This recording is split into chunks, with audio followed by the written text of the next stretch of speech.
नमस्कार, स्वागत है आपका पांच का पंच में। मैं हूं सनी गंगा सागर आपके साथ में। इस बुलेटिन में आपको दिखाएंगे देश प्रदेश और दुनिया की दिन भर की पांच वो बड़ी और महत्वपूर्ण खबरें जो पूरे दिन सुर्खियों में छाई रही।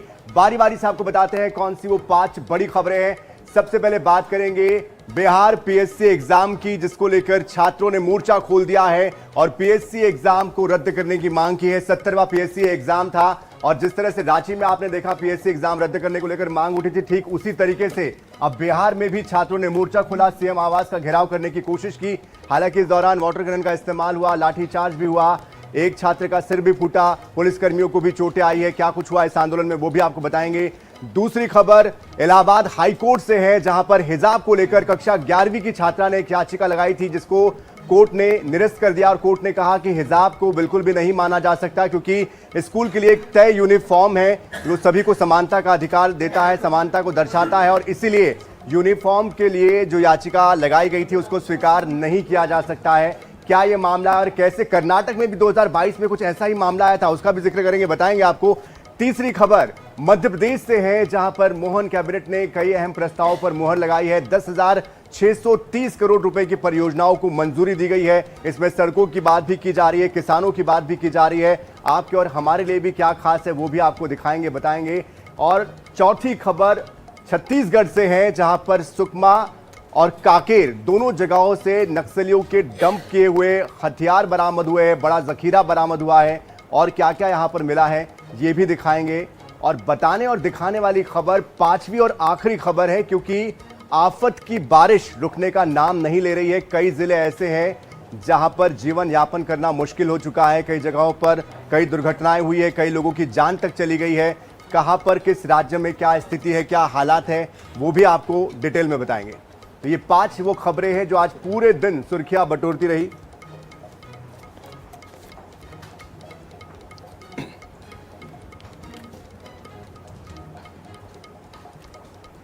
तो शुरुआत करते हैं बिहार की राजधानी पटना की खबर से, जहां पर छात्रों ने 70वें बिहार पीएससी एग्जाम को रद्द करने की मांग को लेकर जमकर प्रदर्शन किया। इस दौरान सीएम आवास का घेराव करने की कोशिश उन्होंने की, बैरिकेड्स तोड़ दिए और सीएम आवास की तरफ कूच किया, लेकिन हंगामा, लाठीचार्ज भी हुआ, छात्रों की तरफ से पत्थरबाजी हुई।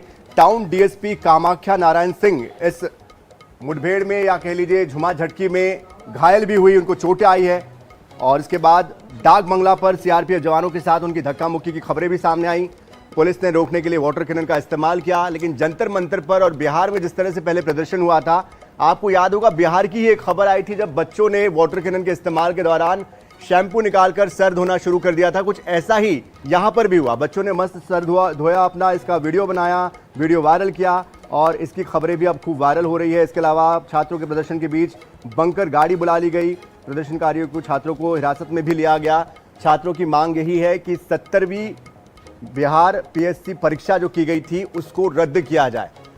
तो देखिए, रांची का उदाहरण हमारे सामने था, रांची में भी यही हुआ था और अब बिहार, लगभग देश के अलग अलग राज्यों से, अलग अलग हिस्सों से छात्रों का जो प्रदर्शन है अब धीरे धीरे सामने आ रहा है। बिहार के प्रदर्शन की ये कुछ तस्वीरें आपके सामने हैं, जहां पर छात्रों ने जमकर बवाल काटा है, वाटर कैनन का इस्तेमाल, हिरासत में लिए गए। हालांकि इस पूरे मामले को लेकर आरजेडी के जो नेता है उन्होंने भी लेटर लिखा है सीएम को। तो अब हर कोई छात्रों का हितैषी बनने की कोशिश कर रहा है। क्या बीजेपी, क्या कांग्रेस और क्या आरजेडी, क्या जेडीयू, सभी लोग ये कोशिश कर रहे हैं कि छात्रों के हित में अपने आप को दिखाएं। सभी ये चाहते हैं कि जेन जी के लिए अपने आप को प्राथमिकता के साथ सामने रखे, प्रस्तुत करें, ताकि उनकी जो छवि है वो बेहतर हो सके। इसकी वजह क्या है? वजह बिल्कुल साफ है। आने वाले समय में 7 राज्यों में चुनाव होने हैं और चुनाव के दृष्टि से अगर देखा जाए तो लगभग 22 से 25 करोड़ जेन जी की संख्या है जो कि मतदान करने वाले हैं और इसीलिए कोई भी ये मौका चूकना नहीं चाहता और बारंबार इसीलिए टारगेट किया जा रहा है जेन जी को। वही जिस तरह से जंतर मंतर में दिल्ली में प्रदर्शन हुआ था नीट के एग्जाम को लेकर, जिस तरह से रांची में प्रदर्शन हुआ था, वहां पर भी पीएससी को लेकर, एसएससी को लेकर हुआ था, ठीक उसी तरीके से यहां पर प्रदर्शन हुआ है। तो कुल मिलाकर ये जो आग जंतर मंतर से लगी थी वो धीरे धीरे अब देश के अलग अलग राज्यों तक पहुंच रही है और इसको लेकर जो आक्रोश है छात्रों का वो सड़कों पर देखने को मिल रहा है। तो आने वाले समय में छात्रों के हित में क्या बड़े बदलाव होते हैं, कैसे फैसले लिए जाते हैं, इन एग्जाम्स को कैसे बेहतर तरीके से, ट्रांसपेरेंट तरीके से कंडक्ट कराया जाता है, छात्रों का जो विश्वास खत्म हो चुका है उसको फिर से कैसे हासिल किया जाता है, और इन छात्रों की जो अलग अलग मांगे हैं क्या उसके लिए कोई बीच का रास्ता निकाला जा सकता है, इस पर भी कई सवाल खड़े हो रहे हैं। क्योंकि आरक्षण को लेकर भी कुछ इसी तरह का आंदोलन उत्तर प्रदेश के छात्रों ने जंतर मंतर पर किया था, जो कि अब बीजेपी के लिए भी गले की फांस बनता जा रहा है। तो कई अलग अलग हिस्सों में कुछ अलग अलग आंदोलन भी सामने आ रहे हैं। तो कुल मिलाकर देखा जाए तो कहानी यही है कि छात्रों का जो असंतोष है वो कैसे ठीक होगा, उस पर विराम कैसे लगेगा, विश्वास कैसे हासिल होगा। और इस बीच आरजू खान, प्रवक्ता आरजेडी, हमारे साथ जुड़ चुके हैं। आरजू जी, आपसे समझना चाहते हैं, अब तक आप लोगों ने छात्रों के लिए खुद से कोई कोशिश नहीं की थी, जब ये छात्र कोशिश करने लगे तो आपने उनका साथ दिया है, इतनी देर क्यों लग गई आपको? क्या आपको लगा कि अब मोमेंटम बना है तो हाथों हाथ बहती गंगा में हाथ धो लिया जाए, इसलिए आप लोगों ने इस मौके को चुना? नहीं, शायद आपको पूरी जानकारी पता नहीं है। मैं आपको पूरी तरीके से बताता हूं। आप बता दीजिए सर। जी, फैक्ट क्या है? देखिए, जिस तरीके से सीजीपी का प्रोडक्ट आपने देखा, उसको किसने करवाया, आवंटित किसने करवाया? जंतर मंतर। अगर आप बैक में जाइएगा तो आपको बैक फ्लैश में जाके ये पता चलेगा कि राष्ट्रीय जनता दल के जो हमारे राज्यसभा सांसद है मनोज झा जी ने, उन्होंने आवंटित करवाया था जंतर मंतर। उसके बाद वो खुद जंतर मंतर पे छात्रों के आंदोलन का हिस्सा बने। उसके बाद member of parliament Sudhakar Singh, जो राष्ट्रीय जनता के मेंबर ऑफ पार्लियामेंट थे, वो भी आंदोलन का हिस्सा बने। उसके बाद आपने देखा है कुशवाहा, जो हमारे सांसद है, संजय यादव जी, जो हमारे राज्यसभा सांसद है, इन लोगों ने भी उन छात्रों का साथ आंदोलन में उनका साथ दिया। उसके अलावा हमारे तमाम प्रवक्ता लोग भी वहां जाकर छात्रों के आंदोलन का हिस्सा बने। और उसके बाद लगातार हम लोग उस पर बात कर रहे थे, और बात करते करते हम लोग इस हद तक आए हैं कि छात्रों की हर बातों को मानना चाहिए। लेकिन बिहार प्रदेश में क्या है, एग्जामिनेशन जो कंट्रोलर है वो जाते हैं, कल प्रेस कॉन्फ्रेंस करते हैं और कहते हैं सबसे पहले कि इसको कट कर दीजिएगा, लेकिन कहने से नहीं रुकते हैं। उनकी अफसरशाही सत्ता पक्ष में इतनी ज्यादा बढ़ गई है इस सत्ता के अंदर कि वो कहते हैं कि हाथी चले बाजार और कुत्ते भौंके हजार। यानी कि वो अपने आप को अफसर है और सत्ता के इशारे पे अपने आप को हाथी कहते हैं। और जो छात्र, जो इस प्रदेश का भविष्य है, इस देश का भविष्य है, जो बिहारी है, जो बेरोजगार है। खान जी, आप विपक्ष में हैं इसलिए आप ये बातें कह रहे हैं, लेकिन आपके वक्त भी तो ये सब होता रहा है। और एक लेटर लिखा है तेजस्वी यादव ने, क्या लिखा है उन्होंने, उसको लेकर ये भी बता दीजिए कि उसमें क्या मांगे की गई है, क्या बातें रखी गई है?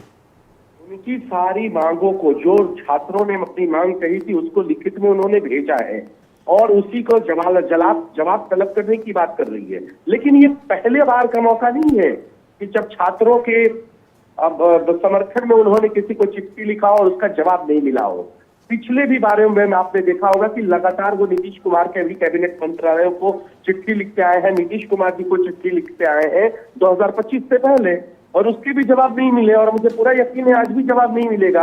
ये जवाबदेही सरकार अपनी तय नहीं करना चाहती है। बाकायदा ये चलन चल गया है कि उनके विधायक, उनके मंत्री, बांकीपुर में एक शब्द उन्होंने कहा कि कुत्ते बिल्ली को खड़ा कर देंगे। तो वो आपको बीच में रुकूंगा। अनामिका पासवान, प्रवक्ता भारतीय जनता पार्टी, हमारे साथ जुड़ चुके हैं। अनामिका जी, आपका जो ये मापदंड है जरा इसको समझाइए। आप रांची में अलग तरीके से दिखाते हैं मापदंड आपने, और यहाँ पर जब आपकी सरकार है तो यहाँ कुछ और दिखाते हैं, दिल्ली में कुछ और दिखाते हैं। तो देश तो ये कुछ सब कुछ समझ रहा है, ऐसे तो चलेगा नहीं। स्टैंड क्यों नहीं ले पा रहे? पहले तो नमस्कार। मैं कहना चाहती हूँ कि हमारी जो सरकार है वो छात्रों के हितों के लिए ही कार्य कर रही है। और आप जानते हैं कि हमारे माननीय मुख्यमंत्री सम्राट चौधरी जी ने कल भी 2 घोषणाएं की है। एक तो ये है कि जो 4 लाख का क्रेडिट कार्ड था वो एज इट इज मिलेगा छात्रों को। दूसरा ये है कि जो परीक्षा में गड़बड़ियां हुई है उसके लिए परीक्षा विशेषज्ञ समिति बनाई गई है, जिसकी देखरेख हाई कोर्ट के सेवानिवृत्त जज के द्वारा होगी। और जितनी भी गड़बड़ियां हो रही हैं उसे रोकथाम के लिए ही हम कार्य कर रहे हैं। मैं मानती हूँ कि छात्र आंदोलन अभी बिहार में कुछ जगहों पे ज्यादा हो रहे हैं, लेकिन हाँ, जब हम झारखंड पर सवाल उठाते हैं, हमने झारखंड पे क्यों सवाल उठाया? हमने इसलिए उठाया क्योंकि वो लोग चिल्ला चिल्ला के दिल्ली वाले मामले में बोल रहे थे। फिर जब झारखंड वाले मामले में हुए हंगामे को फिर उन्होंने क्यों चुप्पी साध ली? उन्होंने बोला क्यों नहीं झारखंड के छात्रों के बारे में? लेकिन मैडम यहाँ पर तो एक्शन हुआ है ना, वहां पर भी एक्शन हुआ है, दिल्ली में भी एक्शन हुआ है। आप लोग एक्शन क्यों नहीं ले रहे? आप लोग सिर्फ आश्वासन क्यों दे रहे हैं? और आपकी बातों पर ये जो छात्र हैं हमने तो भरोसा क्यों नहीं कर रहे हैं? अभी अभी हमारे माननीय मुख्यमंत्री श्री सम्राट चौधरी जी के द्वारा 2 एक्शन लिए गए हैं और मैं आपको ये दावा करती हूँ कि बहुत जल्द छात्रों की समस्याओं का निदान कर लिया जाएगा। ठीक है, आरजू जी हमारे साथ जुड़े हुए। आरजू जी, बहुत संक्षिप्त में प्रतिक्रिया आपकी। देखिए, इन्होंने कभी भी ये छात्र हित ऐसी सरकार नहीं है।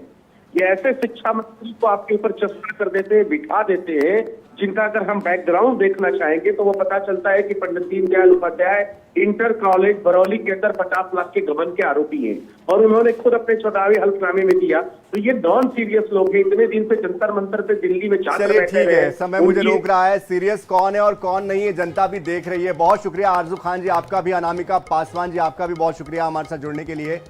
तो देखिए, जंतर मंतर में एक प्रोटेस्ट क्या हुआ, देश की पूरी फिजा बदल गई है। चारों तरफ अब युवाओं की बातें होने लगी है।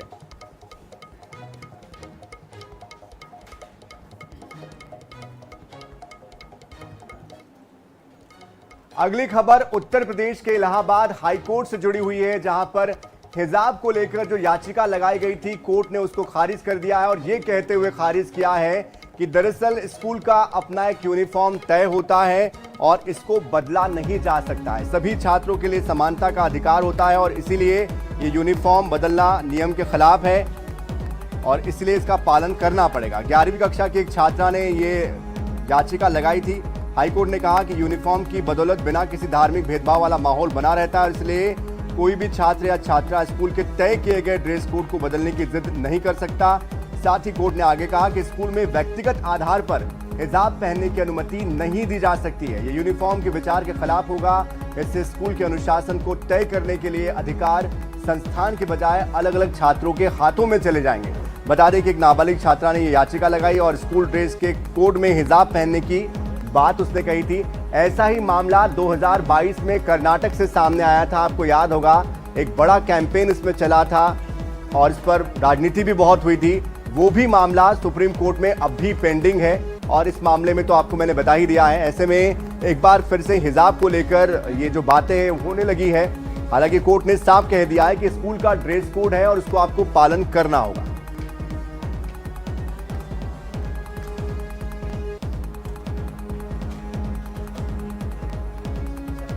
तो कोई भी छात्र अपने अनुसार ड्रेस कोड बदल नहीं सकता है, उसको ड्रेस कोड का पालन करना होगा, अनुशासन का पालन करना होगा।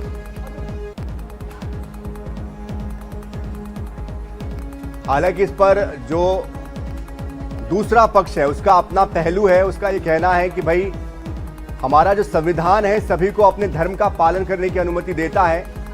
19A फ्रीडम ऑफ एक्सप्रेशन ये बताता है, साथ ही समानता का अधिकार भी हमको देता है।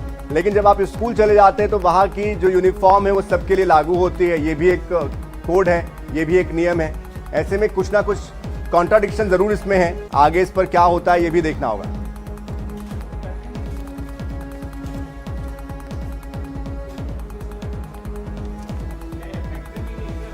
और इस बीच हमारे साथ हुसैन शेख साहब जुड़ चुके हैं, मुस्लिम स्कॉलर हैं।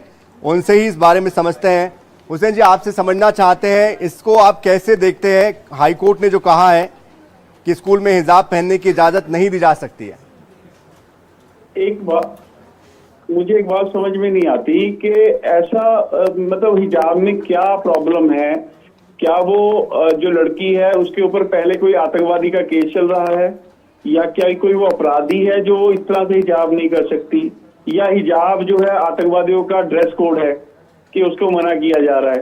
कारण क्या है उसको मना करने का? नहीं, आपने कोर्ट की टिप्पणी को अगर सुना होगा हुसैन जी, तो उन्होंने साफ तौर पर यह कहा है कि स्कूल में ये ड्रेस कोड तय किया गया है और उसके हिसाब से सभी को उसका पालन करना पड़ेगा, अनुशासन का पालन करना पड़ेगा।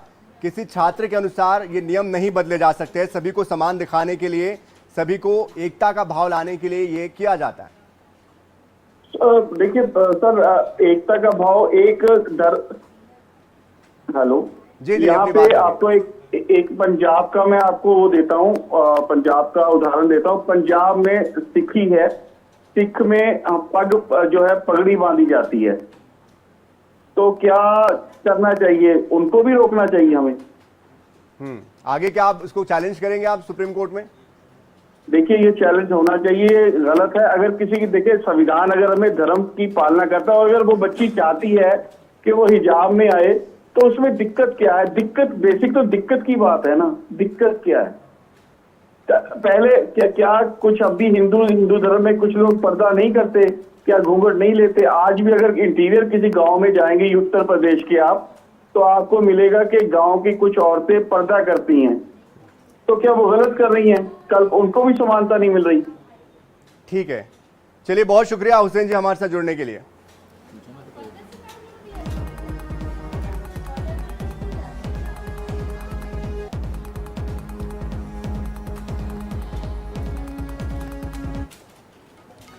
और चलिए रुक करते भोपाल की खबर का, जहां पर मुख्यमंत्री डॉक्टर मोहन यादव की कैबिनेट की महत्वपूर्ण बैठक हुई और इस बैठक में 10,630 करोड़ रुपए की परियोजनाओं को मंजूरी दी गई है। और ये बेहद महत्वपूर्ण परियोजनाएं हैं, जरा ध्यान से सुनिएगा।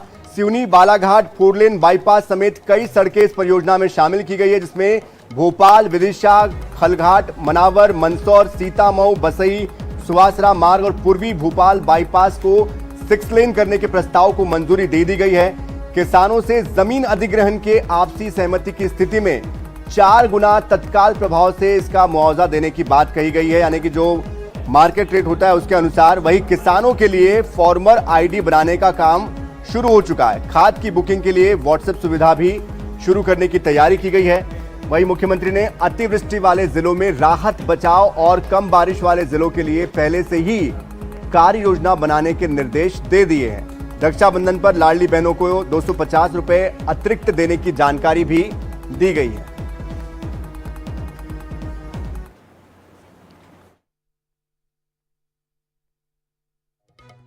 आप उन 12 सड़कों की जानकारी चाहेंगे जो सड़कें, इसमें भोपाल विदिशा मार्ग है जिसकी लंबाई है लगभग 44.83 किलोमीटर और इसकी लागत है 1,792 करोड़ रुपए। फिर खलघाट मनावर मांगोद मार्ग है, इसकी लंबाई लगभग 93.11 किलोमीटर है, लागत है 3,316 करोड़। उसके साथ साथ सर्विस यानी 12+PS रोड का निर्माण का भी प्रावधान जिसमें है, ये लगभग 51.86 किलोमीटर है जिसकी लागत है 4,031 करोड़ रुपए।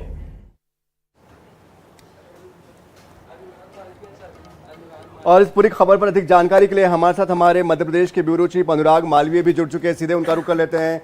अनुराग जी, आपसे समझना चाहते हैं कि कैबिनेट ने बहुत ही महत्वपूर्ण फैसले लिए हैं, लेकिन कब तक ये जो है क्रियान्वित हो पाएंगे, इसको लेकर क्या रोड मैप तय किया गया है, क्या टाइमलाइन तय की गई है? देखिए, निश्चित रूप से अगर हम कैबिनेट के फैसलों की बात करें तो अधिकांश जो कैबिनेट से फैसले मंजूर हो जाते हैं उनके क्रियान्वयन में ज्यादा समय इसलिए नहीं लगता क्योंकि राशियों की सीधे मंजूरी होती है। जैसा आप बताए थे, महत्वपूर्ण मार्गों की भोपाल विदिशा मार्ग की बात कर लें या मनावर रोड की बात कर लें या मंदसौर सीतामऊ की बात कर लें, तमाम का काम बहुत जल्दी शुरू होगा क्योंकि राशि आवंटन कैबिनेट ने आज 12 सड़कों के लिए 6,000 करोड़ रुपए का कर दिया है। इसके अलावा अगर हम बात करें तो जो उज्जैन का धन्वंतरी कॉलेज है उसके लिए स्टॉक के पदों की मंजूरी भी बहुत महत्वपूर्ण है। लगातार मध्य प्रदेश कैबिनेट किसानों के संदर्भ में फैसले ले रही है और अब अधिकारियों को डोर टू डोर जाके फार्मर आईडी बनाने के आदेश जो दिए गए हैं और इसके लिए बकायदा कैबिनेट ने एक प्रस्ताव आज पारित किया है। और व्हाट्सएप के जरिए खाद की बुकिंग, क्योंकि लगातार अभी इसको लेके बहुत बहस और आंदोलन हुआ था, ये बहुत बड़ा फैसला है कि अब व्हाट्सएप के जरिए भी जो है खाद के स्लॉट बुक किए जाएंगे। जी बिल्कुल, जाहिर सी बात है किसानों को खाद के लिए बहुत ज़्यादा भटकना पड़ता है, ओवर रेट में खाद खरीदनी पड़ती है, यूरिया खरीदना पड़ता है। बहुत शुक्रिया इस पूरी जानकारी के लिए आपका।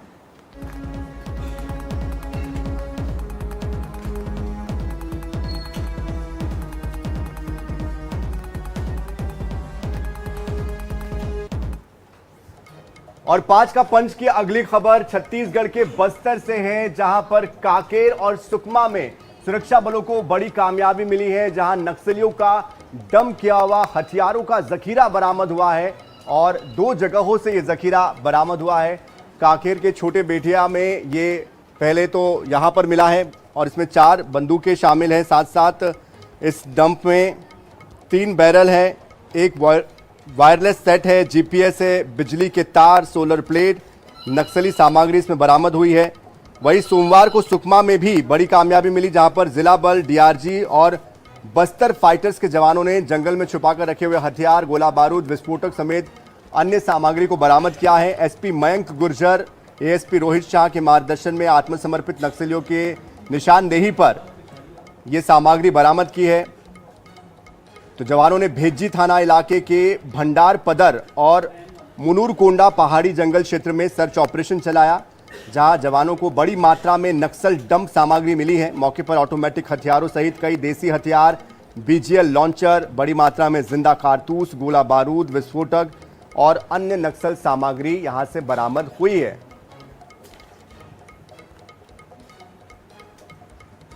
तो दो तस्वीरें काकेर और सुकमा की इस वक्त आपके सामने हैं।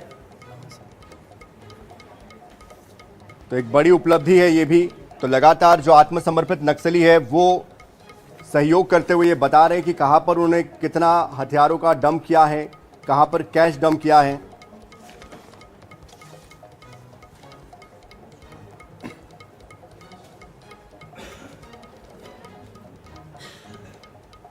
और 5 का पंच की पांचवी और आखिरी खबर मानसून से जुड़ी हुई है, जहां पर दिल्ली समेत देश के कई राज्यों में लगातार बारिश की वजह से हालात जो है वो चिंताजनक हो चुके हैं। दिल्ली की ही बात करें तो राजधानी दिल्ली में एम्स फ्लाईओवर, करनॉट प्लेस, मंडी गेट और कई ऐसे इलाके हैं, आईटीओ, वहां पर 3 से 4 फीट तक पानी भर गया है। लगातार मंगलवार को दिन भर बारिश जारी रही। मौसम विभाग ने रेड अलर्ट जारी किया है। वहीं दिल्ली गुरुग्राम को जोड़ने वाली NH 48 पर महिपालपुर के पास ट्रैफिक जाम भी हो गया। गुरुग्राम की कई जगहों पर 3 फीट तक पानी भर गया। मंगलवार को सरकारी दफ्तरों और स्कूलों को वर्क फ्रॉम होम की सेवा दी गई है, यानी कि वो घर से ही काम कर पाए, क्योंकि आने लायक स्थिति नहीं थी सड़कों पर। उधर उत्तर प्रदेश के अयोध्या समेत 15 शहरों में बारिश लगातार जारी है। वाराणसी में सोमवार की रात 8 बजे से बारिश लगातार चल रही है। स्कूल बंद किए गए हैं। बारिश से 4 लोगों की मौत की खबर भी सामने आई है। उधर मथुरा में सड़कें, रिहायशी इलाके जलमग्न हो गए हैं। मध्य प्रदेश के भोपाल समेत कई जिलों में तेज बारिश जारी है। विदिशा के बाजारों में पानी भर गया है। भोपाल में ट्रैफिक से लोग परेशान हैं। ट्रैफिक जाम की स्थिति है, क्योंकि पानी चारों तरफ भरा हुआ है। जाने का रास्ता समझ में नहीं आ रहा है। तस्वीरें आपके सामने हैं, तो देखिए किस तरह के हालात, हर जगह पर पानी ही पानी दिखाई देता है। प्रदेश में अब तक 28.75 इंच तक की बारिश दर्ज हुई है। मौसम विभाग ने 27 अगस्त तक मध्य प्रदेश, उत्तर प्रदेश, छत्तीसगढ़, ओडिशा, झारखंड, उत्तराखंड, केरल समेत 15 राज्यों में भारी बारिश का ऑरेंज अलर्ट जारी कर दिया है।